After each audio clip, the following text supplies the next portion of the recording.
DCC ఆధ్వర్యంలో కోఆర్డినేటర్లతో కలిసి మండల్ కమిటీలు అయితేనేమి, గ్రామ కమిటీలు అయితేనేమి, ఆర్గనైజేషన్ స్ట్రెంథనింగ్ అయితేనేమి, పబ్లిక్ ఇష్యూస్ మీద కాంగ్రెస్ పార్టీ చేయాల్సిన పోరాటాలు అయితేనేమి, వీటి అన్నిటి మీద డిస్కస్ చేయడానికి, మరి ముఖ్యంగా నాయకుల కార్యకర్తల అభిప్రాయాలు వినటానికి, వాళ్ళకున్న ఇబ్బందులు తెలుసుకోవటానికి కాంగ్రెస్ పార్టీ అధ్యక్షురాలిగా ఇక్కడికి రావడం జరిగింది. కోసం బాధపడ్డాను, నేను దాని మీద పోలీస్ కంప్లైంట్ కూడా ఇచ్చాను అని కూడా మాట్లాడడం జరిగింది రోజాక.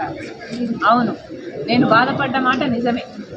మరి నేను ఒక బయట వ్యక్తి నా మీద విష ప్రచారం చేసినందుకు నేను అంత బాధపడితే, మరి మీరు వైసీపీ వారు, నా సొంత వారు, నా కుటుంబం, నా రక్త సంబంధం, మీరు అదే విష ప్రచారం చేస్తే ఇంకా నేను ఎంత బాధపడి ఉండాలి?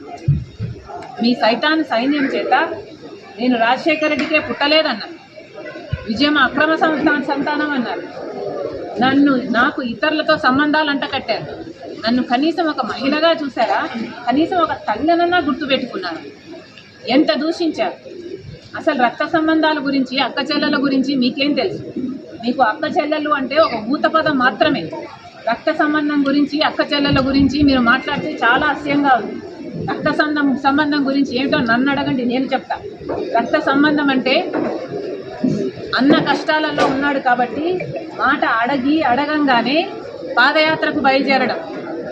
నా బిడ్డలను కాదనుకున్నా, నా భర్తను కాదనుకున్నా, ఒక్కటి కూడా ప్రతిఫలం ఆశించకుండా 3000 ఎన్నో కిలోమీటర్లు పాదయాత్ర చేసిన దాన్ని నేను, మండుటి ఎండలు. అది రక్త సంబంధానికి ఇచ్చిన విలువ నేను. రక్త సంబంధం కోసం ఏ కార్యక్రమం చేయమంటే ఆ కార్యక్రమం, సమైక్యాంధ్ర కోసం తిరిగాను, బాయ్ బాయ్ బాబు క్యాంపెయిన్ చేశాను, మీరు ఏది చేయమంటే అది చేశాను. ఆఖరికి జగన్మోహన్ రెడ్డి గారు చేయి చాపి పాపా నీ ప్రాణం నాకు ఇచ్చేయన్నా ఇచ్చేసేదాన్ని నేను. అంతగా ప్రేమించాను నేను జగన్మోహన్ రెడ్డి గారు. అది రక్త సంబంధం. ఇలా రక్త సంబంధం గురించి మాట్లాడేది సిగ్గుండాలి. అసలు ఏ రోజైతే మీరు తల్లిని చెల్లిని కాదనుకున్నారో, వేరు చేసుకున్నారో, ఆ రోజే మీరు మనుషుల కింద మీ జాబితాలోకి, మీరు మనిషి జాబితాలోకి రావడం మీరు మానేశారు. నిజానికి ఏ రోజైతే విజయమ్మ గారిని మీరు అవమానించారో, ఏ రోజైతే మీరు విజయమ్మ గారిని పార్టీ నుంచి వెళ్ళగొట్టారో, ఆ రోజే మీ పతనానికి నాంది, పతనానికి నాంది పలికింది ఆ రోజే. మళ్ళీ చెప్తున్నాం, మహిళలను గౌరవించడం నేర్చుకోండి. ఇప్పటికైనా రాజశేఖర్ రెడ్డి బిడ్డ మద్దతిస్తున్నది తెలుగుదేశం పార్టీకి కాదు, నేను మద్దతిస్తున్నది ఆంధ్ర రాష్ట్ర రాజధాని, నేను మద్దతిస్తున్నది ఆంధ్ర రాష్ట్ర మహిళలకు.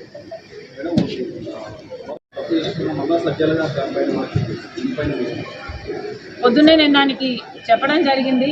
ఒక క్షమాపణతో పోయేదానికి క్షమించండి అని వాళ్ళు ఒక్క మాట, సాక్షి మేనేజ్మెంట్ భారతిరెడ్డి గారు క్షమించండి, మేము ఉద్దేశపూర్వకంగా చెయ్యలేదు అని ఒక్క మాటతో పోయేదానికి ఇంతవరకు తెచ్చుకున్నారు. మాటకు మాట పెరుగుతూనే పోతుంది.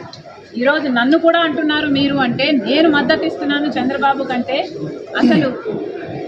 అసలు మనుషుల జాబితాలోకి రారు. ఓకే అమ్మా.